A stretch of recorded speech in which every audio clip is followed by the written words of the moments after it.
होते हैं, नफरत की भावनाओं को भी बड़े प्यार से सहते हैं।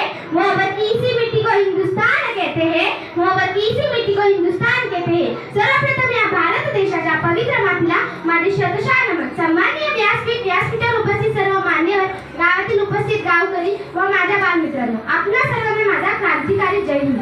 आज 15 ऑगस्ट, आज आपल्या देशाचा स्वातंत्र्य दिवस। परंतु हे स्वातंत्र्य काही सहजासहजी मिळाले नाही, यासाठी कित्येक स्वातंत्र्यवीरांनी आपल्या प्राणाची आहुती दिली आहे। कुछ नशा तिरंगे की आन का है, कुछ नशा मातृभूमि की शान का है, कुछ नशा तिरंगे की आन का है, कुछ नशा मातृभूमि की शान का है। हम लहराएंगे हर जगह है तिरंगा, हम लहराएंगे हर जगह है तिरंगा।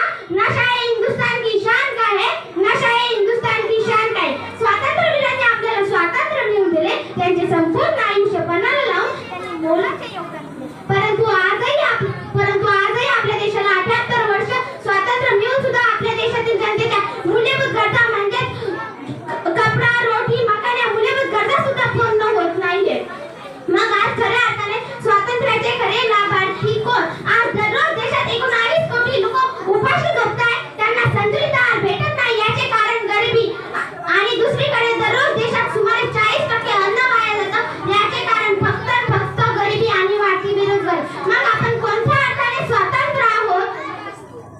2011च्या जनगणनेनुसार देशात जवळपास 18 लाख लोक बेघर आहेत। मग स्वातंत्र्याचे खरे लाभार्थी कोण? हा खूप मोठा गंभीर प्रश्न आहे आणि याचे उत्तर कोण देणार हा सुद्धा तितकाच महत्त्वाचा प्रश्न आहे। आज प्रत्येकाने स्वतःला हा प्रश्न विचारायला पाहिजे की स्वातंत्र्याचे खरे लाभार्थी कोण? आज आपल्या देशाची कीर्ती संपूर्ण जगात गाजत आहे, आज आपला भारत देश संपूर्ण क्षेत्रात पुढे जातोय। मग आजही आपल्या देशातील सामान्य जनतेच्या मूलभूत गरजा का पूर्ण होत नाही? सामान्य जनता ही फक्त निवडणुकांच्या मतांपुरती आहे का? आज सर्वात खासगीकरण होत चालले, रेल तेल मेल हे सर्वात खासगीकरण होत चालले। अरे खासगी करणाऱ्यांनो मग काय आपला देश पण खासगी कराल का? मग काय आपला देश पण खासगी कराल का? आज आपल्या देशातील गरीब जनता का उपाशी झोपेल? का आज आपल्या देशातील भ्रष्टाचार वाढत चाललाय का? याचे कारण आपल्याला देशाला 78 वर्ष स्वातंत्र्य मिळूनही मिळत नसेल तर यापेक्षा दुर्दैवाची गोष्ट आपल्यासाठी काहीही असू शकत नाही। पत्रकारिता ही आपल्या देशातील 4था आधारस्तंभ म्हणून ओळखले जाते। स्वातंत्र्यपूर्वी काळात स्वातंत्र्यवीर आपल्या लेखणीद्वारे प्रत्येकाच्या मनात क्रांतीची मशाल पेटवायची, परंतु आजची परिस्थिती पाहता आजचा मीडिया एका विशिष्ट घटकाचा गुलाम झालेला दिसतोय। आणि पत्रकारिता करणाऱ्यांनो, तुम्हाला सामान्य जनतेच्या मूलभूत गरजा दिसत नाही का?